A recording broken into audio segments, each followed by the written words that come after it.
주님의 형상이 우리를 인치기를 원합니다. 아멘 할렐루야. 주님의 형상 우리를 인치시어 이제 예수님 더 닮아가는 삶을 꿈꾸고 목표로 두고 걸어갈 수 있는 우리 되게 하여 주옵소서. 예수님 사랑합니다. 예수님의 이름으로 기도드립니다. 아멘. 하나님 말씀 출애굽기 27장 2절 말씀입니다. 그 내 모퉁이 위에 뿔을 만들되 그 뿔이 그것에 이어지게 하고 그 제단을 노스로 싸고. 아멘. 오늘 말씀의 제목은 번제단의 뿔입니다. 번제단의 뿔. 번제단의 뿔들은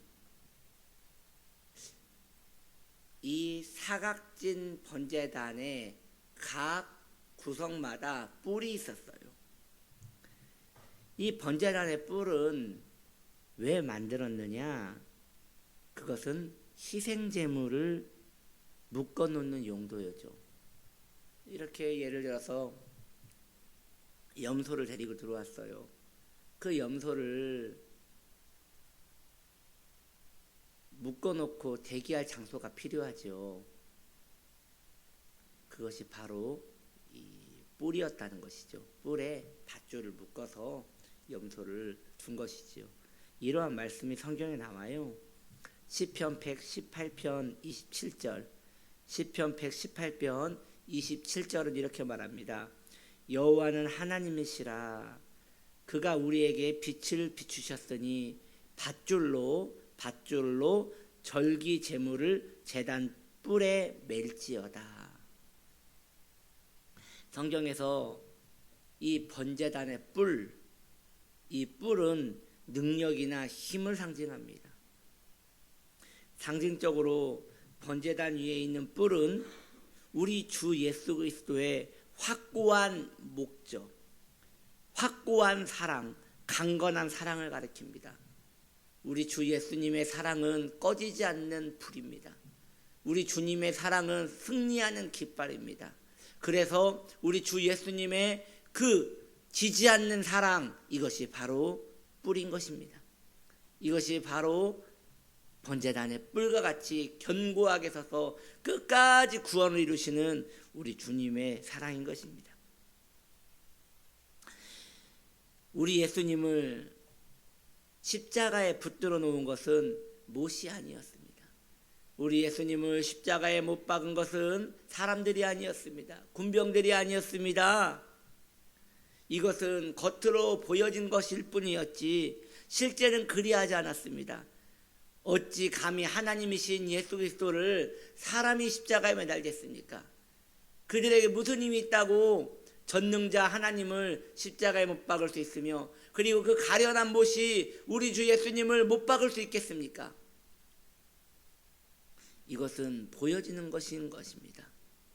실은 예수님께서 이 십자가에 묶이신 것은 우리 주님의 선택입니다.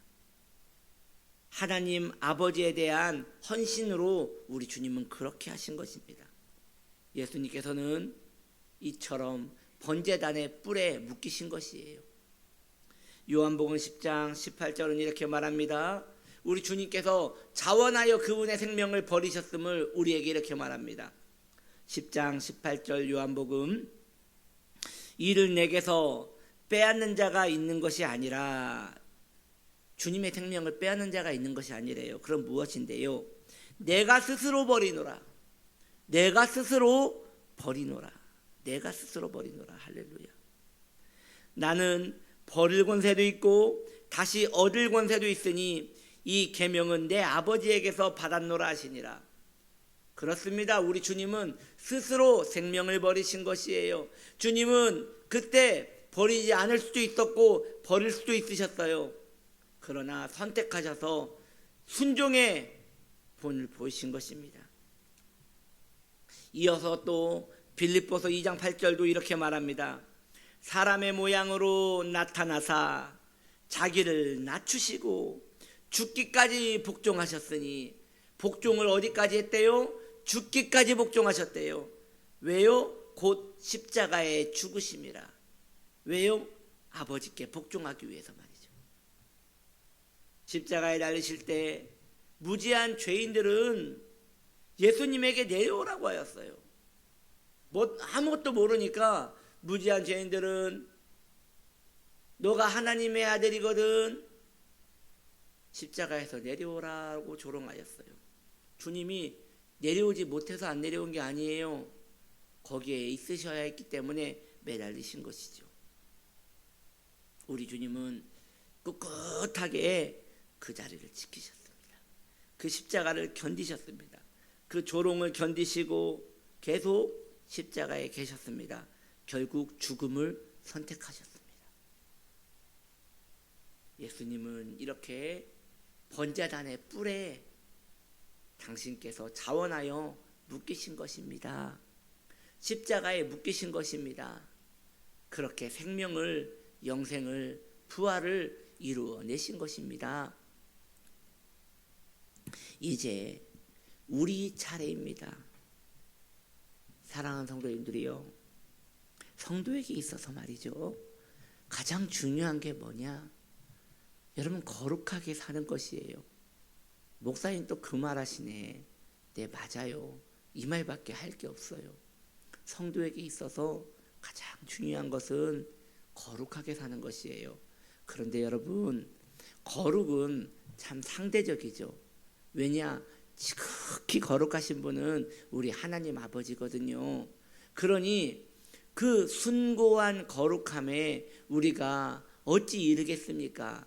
그러다 보니 위대한 하나님의 위인들은 정말 많은 부분에서 거룩을 이루시고, 또 우리와 같이 이 세상에서 많이 멀어지지 않은 사람들은 계속 넘어지기 또 하니 이 거룩은 매우 상대적인 것이지요. 어떤 사람은 거룩함에 대하여 10을 얻었다면 어떤 사람은 거룩한 삶에 대하여 20을 얻었고, 어떤 사람은 거룩한 삶을 향하여 90을 얻었고, 이렇게 많은 부분에서 거룩을 볼 때 우리는 계속 비교당할 수밖에 없고, 비교당하니 어차피 완전에 이르지도 못하는 이 거룩을 굳이 해야 하느냐, 그리고 거룩하다고 구원받는 것도 아닌데 꼭 그렇게 살아야 하느냐라고 말하지만, 여러분, 제가 어제 십자가 사경에서 말씀드렸듯이 거룩하게 사는 것은 구원을 받기 위해서가 아니라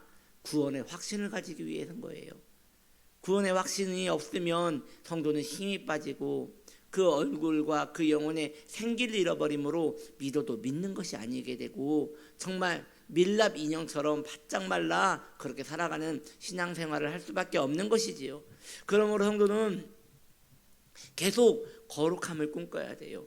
어떻게 하면 세상과 더 단절되고, 어떻게 하면 세상의 문화와 즐거움이 내 영혼에 흘러들어오지 못하도록 내가 방어를 했고, 어떻게 하면 내 영혼이 그리스도를 더 사랑하는 데에 더 풍성한 은총으로 우리 안에 임하도록 내가 마음을 다했고, 이렇게 신앙 안에 머물러야 하는 것이죠. 어떻게 내가 교회에 나와서 더 깊은 기도를 했고 마음을 더 찾고 찾을 수 있을까라고 말해야 하는 것이죠. 여러분, 거룩한 삶은 하늘로부터 임하는 그런 것이 아니에요. 이것은 훈련과 같아요. 거룩한 삶은 훈련과 같아요. 내 육신을 연단하고 훈련하는 것이에요. 여러분, 이 육신의 일은 그렇습니다. 예를 들면 이런 것이죠. 이 운동선수들이 말이죠, 이 역기 드는 사람들 있잖아요. 그 사람이 처음부터 200kg, 300kg 들을 수 있었겠습니까? 그렇지 않죠. 처음에는 한 10kg부터 시작했겠죠. 그리고 50kg, 60kg, 나중에는 61, 61.5, 62, 62.5 이렇게 아주 조금씩 올리는 거예요. 그런데 나중에는 201, 201.5 막 이렇게 조금씩 포기하지 않고 자기 몸을 괴롭히면서 더 무거운 것을 들기 위하여 막 몸부림치는 거예요. 그래서 이걸 올림픽 때나 이런 걸 드는 거 보면요, 이걸 막 드는데 바들바들 떠면서 그걸 아주 간신히 들고 이것을 꽉 놓아버리는 것을 봐요. 얼마나 무거우면. 근데 그것을 딱 놨을 때 막 땅이 진동하잖아요. 얼마나 무거우면. 왜냐하면 웬만한 사람 한 4명 정도의 무게를 드니 얼마나 힘이 장사해요. 여러분 마찬가지예요. 그렇게 들려면요, 매일 해야 돼요. 매일. 그렇게 그 무거운 추를, 어마어마한 무거운 추를 들기 위해서는요, 그거 매일 해야 돼요. 그냥 오늘 들었네, 좀 일주일 쉴까, 그렇게 하면요 근육 다 풀려가지고 그거 못해요. 오직 그것만 위해 사는 것처럼 계속 어떻게 하면 또 들까. 그래서 이 운동선수들이 자주 하는 게 이미지 트레이닝이래요. 그게 무슨 얘기예요?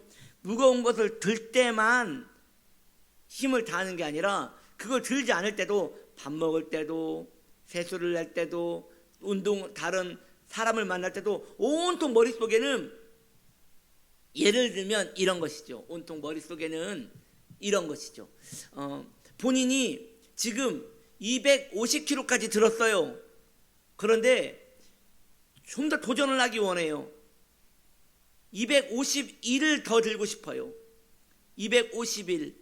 그런데 추가 딱 깨어나도 250에서 단 1도 못 올리겠는 거예요. 그러면 어떻게 해요? 온통 머릿속에 사람을 만나든 밥을 먹든 잠을 자든 어떻게 하면 그걸 들 수 있지? 이런 자세로 들어오면 될까? 어떻게 하면 될 수 있지? 하면서 마음을 거기에 다 모으는 것이죠. 그리고 한 번 더 도전해보자. 한 번 더 도전해보자. 그렇게 또 들어 올리면 그 다음에 어떻게 해요? 어떻게 하면 253을 도전할 수 있지? 온통 머릿속에는 하나 더 들 마음으로. 이게 거룩한 삶하고 똑같아요. 거룩한 삶, 경건한 삶, 이거 쉽지 않습니다. 온통 머릿속에 어떻게 하면 거룩하게 살 수 있지? 그것을 기뻐하고 열망을 가지고 하지 않으면 마귀의 상소로 말미암아 끊임없이 치고 들어오는 이 마귀의 잡생각과 정념과 정욕과 그 숱한 이 마귀의 부지런함에 우리는 거꾸러지게 말 것입니다. 마귀 여러분 너무 부지런해요. 여러분 그걸 어떻게 알아요? 여러분들이 예수님 생각 안 하고 가만히 멍 때릴 때 머릿속에 들어오는 모든 생각들을 보십시오. 다 마귀가 집어넣는 것입니다. 끊임없이 넣는 것입니다. 한결같이 말이죠. 저는 이런 부분에서 마귀를 여러분 오해하지 마십시오. 정말 존경합니다. 한 성도를 지옥 보내고 한 성도를 하나님에게서 떨어뜨리기 위하여 그의 열심은 정말 상상을 초월합니다. 저는 마귀의 눈이 시뻘겋다고 생각해요. 왜냐? 그는 눈도 안 감을 거예요. 어떻게 하면 저 성도를 무너뜨릴 수 있을까? 어떻게 하면 저 성도를 하나님에게서 뗄 수 있을까? 어떻게 하면 하나님의 마음을 저 성도로 말미암아 가슴 아프게 만들까? 하면서 아주 눈을 한 번도 떼지 않고 계속 지금도 여러분을 지금 보고 있을 거란 말이죠. 엄청난 정렬로 보고 있을 겁니다. 그러면 우리는 어떻게 합니까?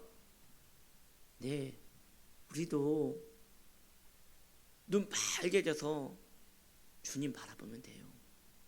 마귀는 나를 보고 나는 주님을 보고 그러면 아무 일도 일어나지 않아요. 오히려 우리는 마귀로 말미암아 더 거룩의 근육이 붙을 거예요. 하나님을 더 바라보고 따라가야 하니까 말이죠. 여러분, 주님은 번제단에 묶이셨습니다. 이제 우리 차례입니다. 우리도 번제단에 묶여야 돼요. 우리도 십자가에 묶여야 돼요. 이제 그것이 내가 숨쉬는 이유인 것 마냥 그렇게 살아야 돼요. 거기에 즐거움을 느껴야 하고 그게 나의 낙이어야 돼요. 무거운 그 돌을 드는 운동선수들이 그 무거운 거 든다고 뭐가 그렇게 달라지겠습니까? 그런데 그게 하나의 낙인 거예요. 성도도 마찬가지예요. 좀 더 주님을 더 사랑할 수 없을까? 좀 더 마음을 다스릴 수는 없을까? 좀 더 내가 예배가 더 집중될 수는 없을까? 그렇게 자신의 신앙을 점검하며 계속 나아가는 것이지요. 여러분, 그렇게 살아가셔야 합니다. 번제단의 뿔에 묶여 이제는 번제단의 뿔에 묶인 그 짐승은 도망 못 가요. 거기에서 살아야 돼요. 거기에서 죽어야 돼요. 거기에서 끝나야 돼요. 사랑하는 성도님들이요, 구원을 받으셨습니까? 혹 당신이 구원을 받으셨다면 증거를 보이십시오. 그 증거는 번제단에 묶인 목줄입니다. 번제단에 묶인 목줄입니다. 그 목줄을 잡으면서 이제 내가 이 안에서 머물러야 하는구나 라고 믿고 거기에서 누리는 복된 하나님 사람들 되시기를 예수님의 이름으로 축복합니다. 기도합시다. 하나님, 번제단의 뿔에 그 밧줄에 우리의 목이 걸려서 이제 우리는 거기에서 계속 머물러야 합니다. 우리도 그렇게 예수님 가신 길 같이 가게 하여 주옵소서. 신앙의 낙이 거룩임을 알게 하사 어떻게 하면 더 거룩하게 살 수 있을까? 어떻게 하면 더 예수님을 사랑할까? 거기에 마음을 두고 기도생활, 예배생활, 신앙생활이 되어지게 하여 주옵소서. 예수님의 이름으로 기도드립니다. 아멘.